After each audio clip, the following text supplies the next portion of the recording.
What is up, everybody? Back with an album review here today, and it's going to be the new Metallica album, 72 Seasons, their follow-up to 2016's Hardwired to Self-Destruct.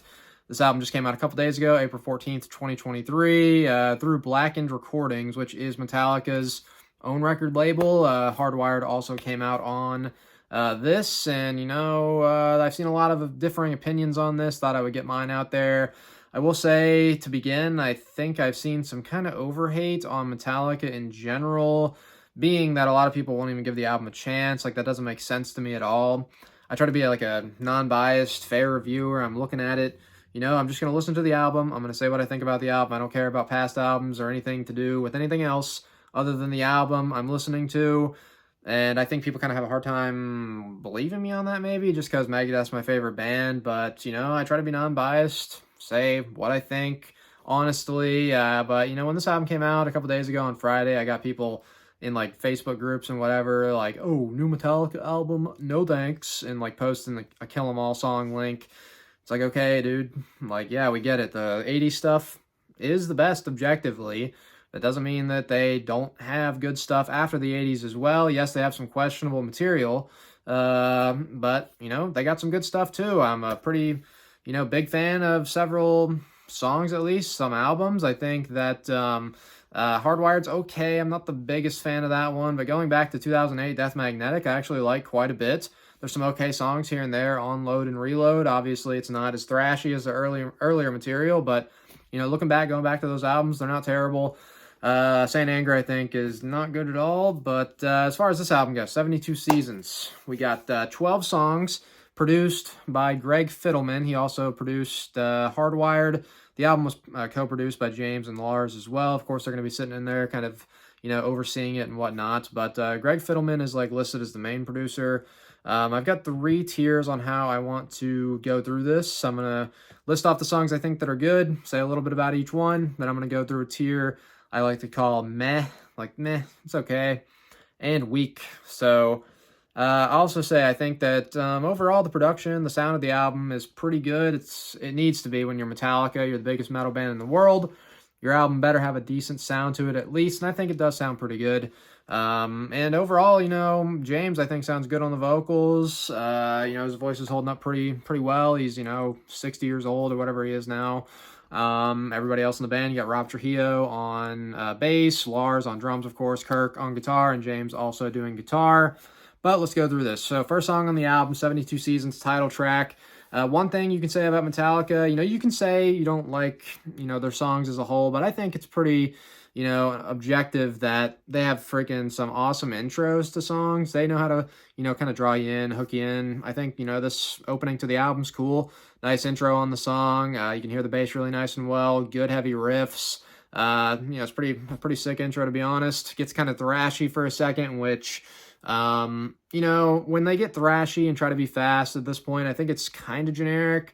Nothing crazy, nothing special, but just kind of a simple fast chugging that they do. But then it gets into like a nice mid-paced riff and rhythm to the song that I think they do pretty well at this point. I think that, James has a nice vocal melody on some of these songs, especially this one in the verses, and the chorus is pretty good and catchy as well. But overall, I think the title track, quite solid. Shadows Follow, the second song on the album, I'm also going to put in the good tier. Same things can be said for this song, I think. Sick intro, very heavy, good riffs to open it up. The rhythm and flow to the song, nice mid-paced rhythm and flow, good riffing, good vocal melodies there in the verse. Again, cool chorus. The solo, pretty good as well. Screaming Suicide, I think, has one of my favorite parts, of anywhere in the album. It's basically, kind of does a little intro, and then when it breaks into the main riff, it kind of just goes to Lars hitting the cymbals, got the riff going on top of it, and then it comes in with the drumming, which I think Lars does kind of an interesting little beat. He's doing his main beat, and then he kind of double bass kicks it into the transitions, and I think it is pretty cool. Great riff, and overall, good song. That's also in the good tier. Now, I'm going to skip a few. Next one I've got as a good tier song is Lux Eterna. An early one that came out a while back as a single. I think it's got a nice classic kind of speed metal-ish feel to it. Reminds me a little bit of like Motorhead and some other new wave British heavy metal style stuff. The tone especially does have that classic sound. Overall, another good riff. Pretty good song overall. So I've got that one in the good tier as well. Crown of Barbed Wire, I think, pretty cool song. It's a bit different. It's more mid-pace, slow, kind of doomy and dark. I think it's cool. And then the outro riff, I think, is another one of the better moments on the album. Very big, heavy riff to kind of, lead you out of that song, which I like a lot. And the last song I've got in my good tier is Chasing Light. Good riff to open it up. Good, beat, mid-paced beat to the song and rhythm, and the chorus, good and catchy. That one was honestly kind of on the edge of meh and good, but I kind of wanted to put it in the good tier just by a little bit. But onto the meh, like not great, not terrible. I got Too Far Gone. My main problem with this song is the chorus. I don't like it at all. Kind of ruins the song a bit for me. Just not much into that. But just kind of a bit of an annoying chorus for me. Room of Mirrors, I've also got in the meh tier. It's somewhat catchy. One of the better drum performances, I'll say. Like, somewhat catchy chorus, but, the drumming is good. And then, but besides that, it's kind of forgettable. And then If Darkness Had a Sun, it's got an okay intro. Each instrument kind of comes in one by one, which is kind of okay. But then, I don't really care for it much after that. Now the weak songs, I've got Sleepwalk My Life Away. This song, not good. It's got a moderately okay solo. The rest of it is kind of sluggish, forgettable, and boring to me. You Must Burn, decent intro. And then again, I can kind of say the same thing. Boring, sluggish, kind of forgettable. And the final track on the album, another one in my weak tier, Inamorata. Cheesy lyrics, kind of boring song. Don't care for much of it, other than there is one part that I think is all right. There's kind of this, towards the end, Thin Lizzy-ish dueling guitar harmonization thing that they did for a second, which I think's pretty cool. So just to recap real quick, good songs on the album, I think. Title track, Shadows Follow, Screaming Suicide, Lux Eterna, Crown of Barbed Wire, and Chasing Light. The just like kind of okay songs, kind of meh. Too Far Gone, Room of Mirrors, and If Darkness Had a Sun. And the weak songs for me personally, I've got Sleepwalk My Life Away, You Must Burn, and Inamorata.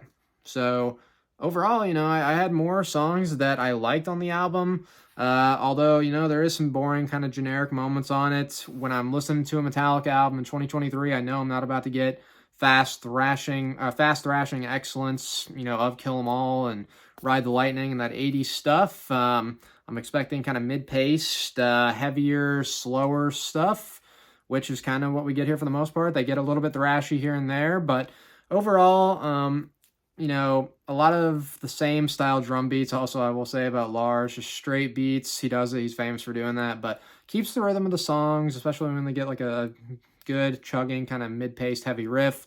He's got the drum beat going behind it and all that. Everybody, still plays their instruments pretty well. James, as I said, I think he sounds pretty good on vocals.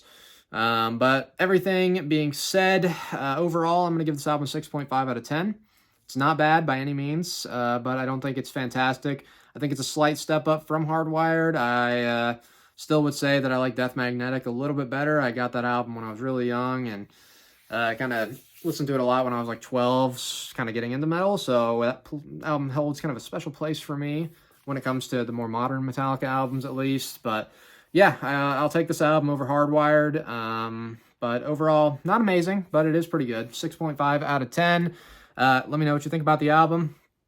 I know it's going to be mixed, so let me know in the comments. And as usual, you guys, until next time, thanks for watching.